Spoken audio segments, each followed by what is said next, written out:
बिस्मिल्लाहिर्रहमानिर्रहीम। अस्सलामुअलैकुम। सबसे पहले दुरूद पाक, अल्लाहुम्मा सल्ली अला मुहम्मदिन व अला आलि मुहम्मदिन व बारिक वसल्लिम।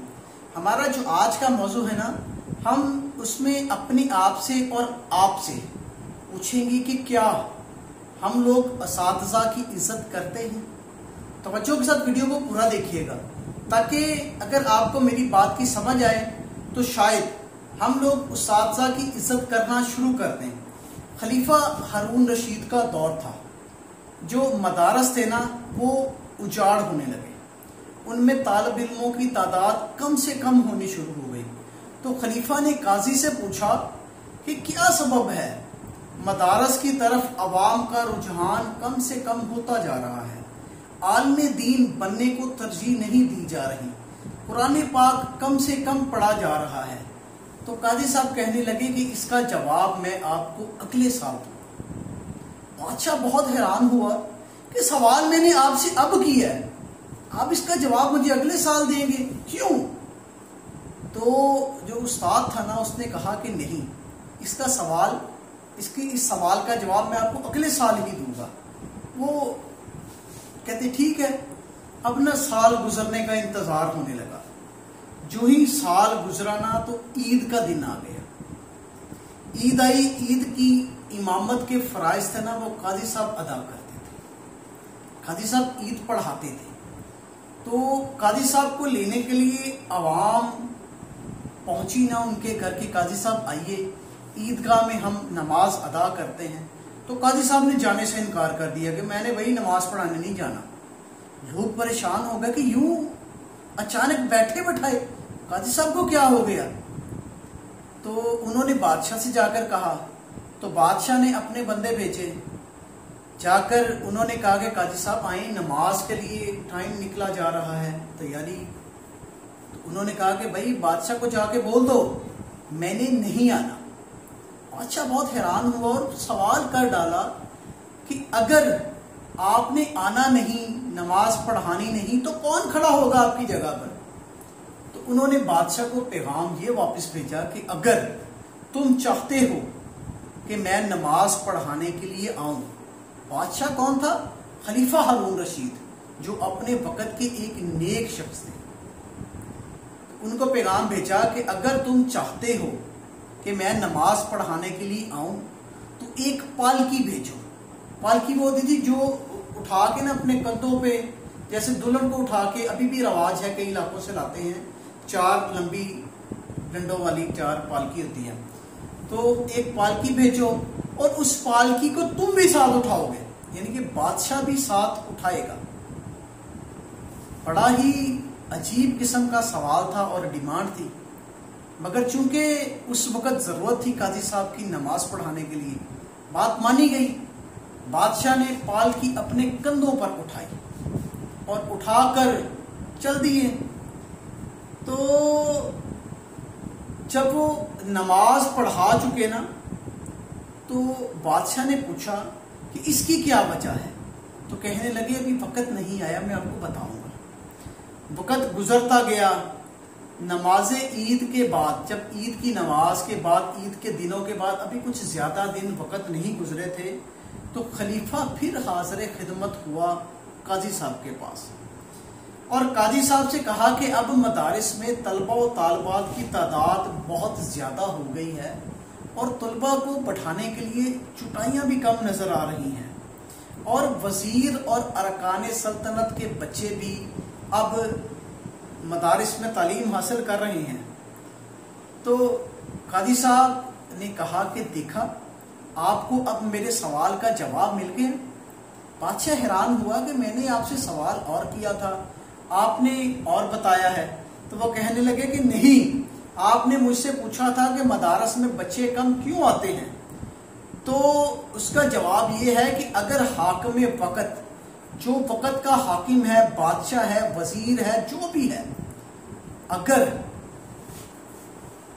काजी को या आलम दीन को इज्जत देगा, उस्ताद को इज्जत देगा, तो बच्चे भी उस्ताद की इज्जत करेंगे, मदारस में तालीम हासिल करेंगे और इतनी हासिल करेंगे कि इनके बैठने को भी जगह नहीं रहेगी। کیونکہ اگر جو بادشاہ یا حاکم وقت ہے نا وہ استاد کی عزت کرے گا تو بچے علم دین باخوشی حاصل کریں گے. اور اس واقعے کے برعکس میرے ملک پاکستان، اس کی حالت کیا ہے؟ ان میں ہیرو یا فلمی اداکاروں کو یا آج کل کے جیسے کورین ڈرامے، چائنیز ڈرامے، یہ اس طرح کی ڈرامے چل رہے ہیں، ان کے ایکٹروں کو تو بہت عزت دی جاتی ہے کہ ہمارے ملک میں فلانا ایکٹر آ رہا ہے، ہمارے ملک میں فلانا آ رہا ہے، ہمارے ملک میں فلانا آ رہا ہے. مگر کبھی آپ لوگوں نے کہا ہے کہ ہمارے جو استاد ہیں ہم نے ان کی بھی عزت کرنی ہے؟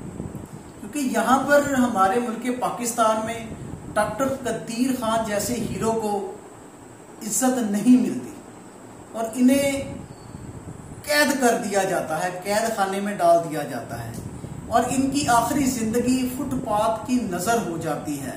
اسکول اور کالج کے اساتذہ کو، ان کے شاگردوں کو پولیس کے ہاتھوں ذلیل اور رسوا کیا جاتا ہے اور بعض اوقات اساتذہ کو حق مانگنے پر لاٹھی چارج کا بھی بے دریغ استعمال کیا جاتا ہے. آج تک کسی طالب علم کو انٹرنیشنل ایوارڈ حاصل کرنے پر کوئی شاہی پروٹوکول نہیں دیا گیا. کروڑوں روپے کی برسات فقط ایک نیزہ پھینکنے والے پر کی گئی. جی اس نے نیزہ بہت دور پھینکا، جی ہمارا عالمی چیمپئن ہے. جو بچے قرآن پاک کے مقابلے جیت کر آتے ہیں، قرأت کے مقابلے، ان کی تو آج تک حوصلہ افزائی ہو نہیں سکی. ہمارے اساتذہ جو اس طرح کے بچوں کو تیار کرتے ہیں ان کی تو حوصلہ افزائی ہو نہیں سکی. ہمارے اساتذہ ہمارے ملک و قوم کا سرمایہ ہے. اگر یہ اچھے ہوں گے تو ہمارا ملک اچھا ہوگا اور الحمدللہ ہمارے سارے اساتذہ بہت اچھے ہیں، چاہے وہ مدارس کے ہوں چاہے وہ اسکولوں کے ہوں. جبکہ اس کے مقابلے میں طالب علم جو ایوارڈ حاصل کرتے ہیں وہ ان کے ایوارڈ حاصل کرنے کی خوشی حاکم وقت کو بھی نہیں ہوتی اور ان کو پروٹوکول بھی اتنا نہیں دیا جاتا، کیونکہ علم کی بے توقیری کی جا رہی ہے، علم کے ساتھ کھلواڑ کی جا رہی ہے.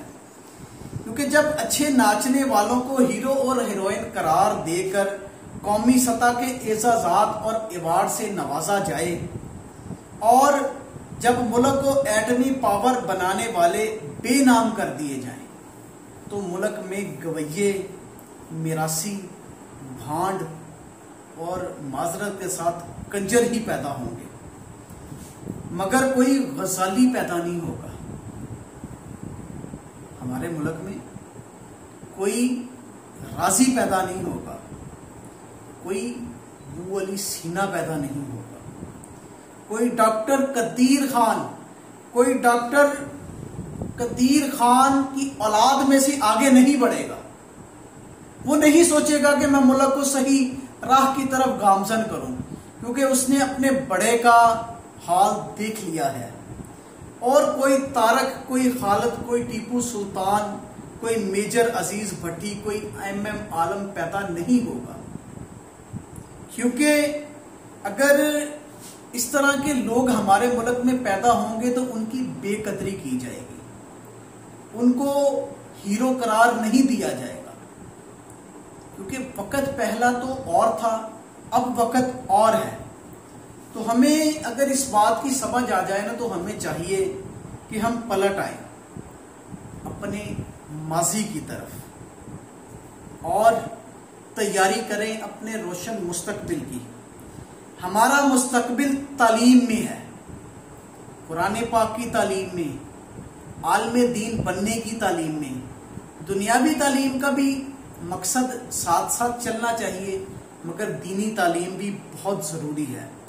کیونکہ تقدس میں ہے حیا اور پاکیزگی اور پاک دامنی اور عزت، اہمیت جو ہمیں اپنے ہیروز کو دینی ہے. ان کی قدر کرنی چاہیے، کیونکہ اگر ان کی ہم قدر نہیں کرتے نا تو ان کی جو ہم بے توقیری کرتے ہیں ان کی وجہ سے ہماری داستان بھی زمانے میں نہیں